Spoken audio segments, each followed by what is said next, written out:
नमस्कार दोस्तों, कैसे हैं आप सब लोग। कल आप लोगों की शिक्षक पात्रता परीक्षा सीजी टेट 2 पालियों में संपन्न हुई। जैसे ही दूसरी पाली की परीक्षा संपन्न हुई, कई अभ्यर्थियों ने मुझे विभिन्न माध्यमों से संपर्क किया। संपर्क करने का कारण था कि दूसरी पाली के हिंदी खंड में एक अपठित गद्यांश दिया हुआ था। सामान्यतः गद्यांश को पढ़कर उसे संबंधित प्रश्नों के जवाब देने होते हैं। बहुत ही साधारण सी बात है। आप इसके अभ्यस्त भी हैं, अनेकों परीक्षाएं आपने दी हैं। लेकिन कल के इस प्रश्न पत्र में प्रश्न पहले ही पूछ लिए गए, गद्यांश बाद में, मतलब अगले पेज पर गद्यांश था। हालांकि गद्यांश और उससे संबंधित जो प्रश्न थे सही थे, कहने का मतलब है गद्यांश से रिलेटेड ही थे। होना यह था कि गद्यांश पहले रहता, संबंधित प्रश्न बाद में रहते, ताकि अभ्यर्थी गद्यांश को पढ़कर सही तरीके से प्रश्नों का जवाब दे सके। अब इस प्रश्न पत्र में तकनीकी त्रुटि के कारण प्रश्न पहले आ गए और गद्यांश बाद में। तो इससे हुआ क्या, इसे हम सिलसिलेवार ढंग से समझते हैं। सामान्यतः प्रश्न पत्र के सील खोलने के बाद अभ्यर्थी शुरू से लेकर अंतिम तक प्रश्नों को एक बारगी देख लेते हैं। यह सामान्य प्रक्रिया है। जब आप और हम कभी परीक्षा दिलाते हैं तो एक सरसरी नज़र सारे प्रश्नों पर डाल लेते हैं। कई अभ्यर्थियों को यह तकनीकी जो त्रुटि है वो समझ में आ गई, लेकिन गद्यांश के बाद भी सवालों का जो क्रम था वो अभ्यर्थियों में असमंजस की स्थिति बन गई कि गद्यांश के पहले वाला सवाल संबंधित है या बाद वाले उससे संबंधित है।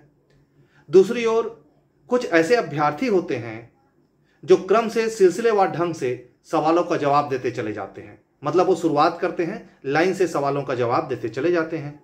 इन्होंने सारे सवालों को अपनी बुद्धि के अनुसार हल कर लिया। जो गद्यांश से पहले पूछे गए थे उनको गद्यांश से कोई मतलब ही नहीं था, क्योंकि हिंदी से संबंधित सवाल थे जो सामान्य बुद्धि लगाने से हल कर लिए। जबकि होना यह चाहिए था कि उन सवालों के जवाब गद्यांश आधारित देने थे। आपको उसमें अपना दिमाग नहीं लगाना था। गद्यांश क्या कह रहा है उसके आधार पर सवालों के जवाब देने थे। अब OMR सीट पर गोला लग गया।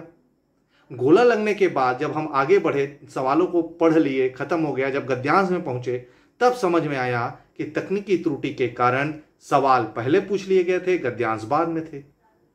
यह समस्या सेट ए और डी के प्रश्न क्रमांक 55, 56, 57, 55, 56 और 57 में थी। यहां पर एक और त्रुटि हो गई इस प्रश्न पत्र में कि गद्यांश को ही प्रश्न क्रमांक दे दिया गया है, जबकि सामान्यतः आप देखेंगे कि ऐसा होता है कि गद्यांश बिना प्रश्न क्रमांक के होते हैं। गद्यांश के नीचे जो सवाल शुरू होते हैं उसे क्रमांक दिया जाता है, वहां से उसको हम प्रश्न क्रमांक गिनते हैं। अब समस्या कहां खड़ी होगी, समस्या क्या है इसका? परिणाम आने के बाद ऐसे अभ्यर्थी जो कट ऑफ से 1 या 2 अंक से बाहर हो जाएंगे, उन्हें भारी नुकसान होगा। आगामी शिक्षक भर्ती परीक्षा में जो शिक्षक की भर्ती होगी उसमें योग्य नहीं हो पाएंगे। तो अब क्या हो सकता है? अभ्यर्थियों को चाहिए कि इस मामले को व्यापम के संज्ञान में लाएं। हालांकि व्यापम के संज्ञान में यह बात आ चुकी है। छत्तीसगढ़ व्यापम एक प्रतिष्ठित संस्था है। राज्य के अभ्यर्थियों का व्यापम पर पूरा विश्वास है।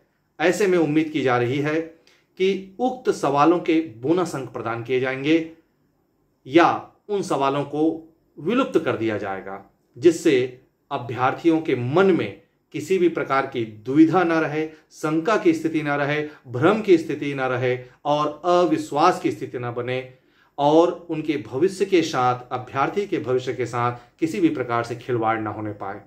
इसलिए अभ्यर्थियों से मेरा निवेदन है कि किसी प्रकार से चिंता न करते हुए अपनी आगामी परीक्षा की तैयारी में लगे रहें।